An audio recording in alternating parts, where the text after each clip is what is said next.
So let's go ahead and compare the flagship iPhone 16 with the mid-range to flagship status Motorola Edge 2024. So first, let's talk about price. The iPhone 16 is $800, brand new from the Apple Store, but $829 if you get it fully unlocked from Apple. While the Motorola Edge comes in at varying pricing, but I want to focus on the free price you get it when you switch over to prepaid, such as on Metro here in the US. So we have $800 versus a free. Both of these devices are 2024 devices, so they're pretty much new. The hardware is up to snuff, specifically on the weight. Both of these are lightweight devices, except the Motorola is just a little bit heavier, but 170 grams or 6 ounces on the iPhone, 174 grams or 6.14 ounces on the Motorola. So these are both very lightweight devices. Build quality, a little bit different on both, glass and aluminum on the iPhone, and the Motorola has a silicone eco leather, fake leather on the back, which actually feels pretty nice if you don't want to rock it with a case. But I always recommend rocking a case.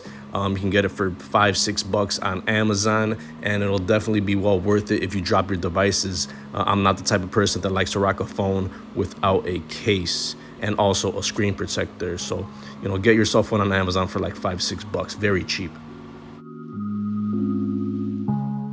When it comes to the SIM card situation, the iPhone only has eSIM, while the Motorola Edge has the edge in the SIM card department, has a nano SIM card slot and eSIM. So it has the better flexibility on the Motorola, better if you swap in and out SIM cards, different phone numbers, different data plans. And also this is good when you're traveling. So it's a lot harder on the iPhone 16 if you want to handle different SIM cards and data plans. Then you have to scan QR codes and go through the carriers and apps, and it's pretty much a hassle.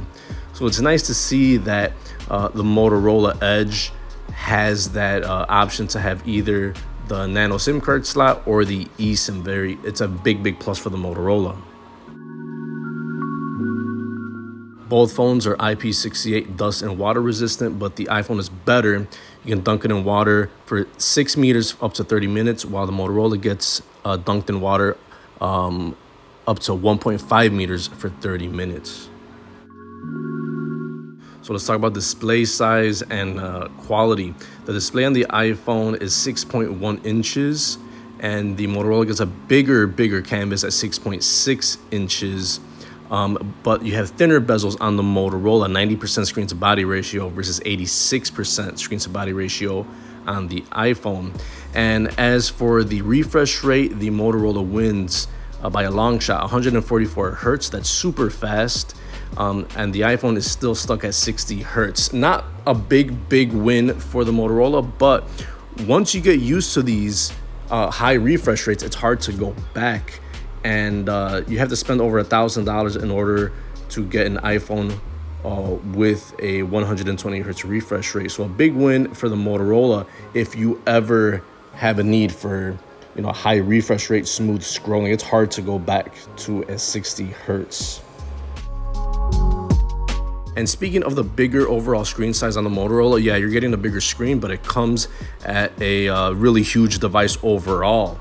The iPhone, by comparison, is a very slim, pocketable device by today's standards, because the Motorola is more of a plus phone because it is consistently taller, and it makes it a lot, it's a different use case. You're typically handling every Android phone nowadays as a plus phablet model compared to the slimmer flagships like the iPhone. So keep that in mind if you want a more pocketable, easier device to handle.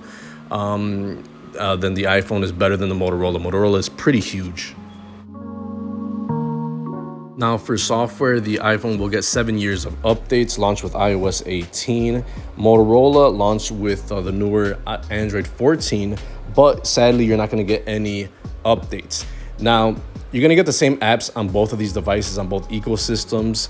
But honestly, Android, it doesn't really matter if you get so many updates, because I feel on a personal opinion here that Android hasn't added any newer real features to the operating system in years. You won't notice if you're on Android 10 or Android 14, especially on stock version of Android, which the Motorola Edge runs. So if you want like a Pixel experience, the Motorola has that very stock-like feel, like a Pixel.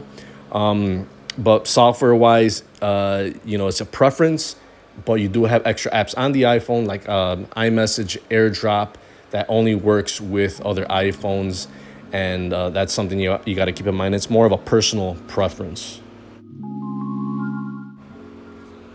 And when it comes to the chipset, both of these are fairly powerful, especially the iPhone. You won't have any issues running any app you download from the App Store. On the mid-range Motorola, honestly, you're going to get most of the apps running fairly smoothly. It's a fairly powerful device for average user apps. On a download basis, on a daily download basis, casual games, messaging, social media will work fine. But intensive games, high graphics, you're gonna have those issues, and it's gonna slow down the phone on the Motorola. It's just simply a fact.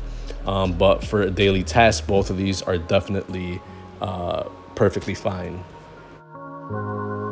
For storage, a big advantage on the Motorola Edge, it comes with 256 gigs of internal storage. You can expand that by SD card, while the iPhone 16 is 128 gigs base, which is okay.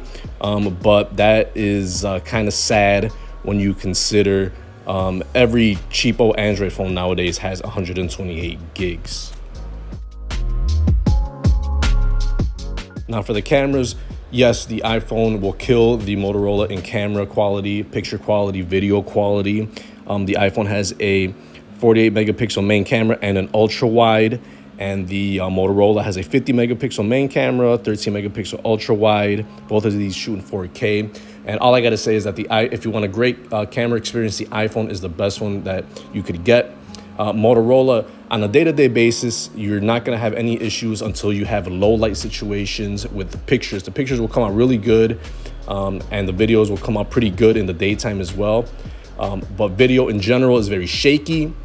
Especially at night, it is very terrible for pictures and for videos, while the iPhone is superb quality.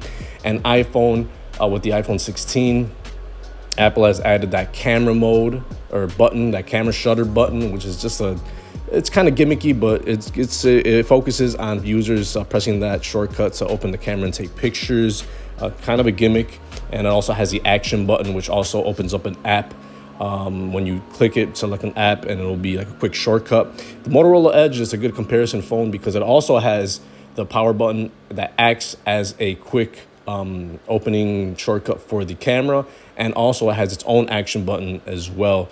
So very comparable on both of these.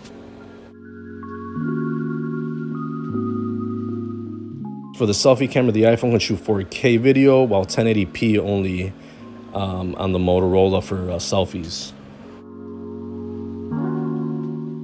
Neither of these phones have headphone jacks. For Bluetooth, iPhone has 5.3, 5.2 versus the Motorola. And both of these are rocking USB Type-C. This is the second year of iPhone using USB Type-C. You also get the Motorola, you could use a display port so you can mirror your device to your TV. Same thing with the iPhone. And you could also do it wirelessly on both of these devices.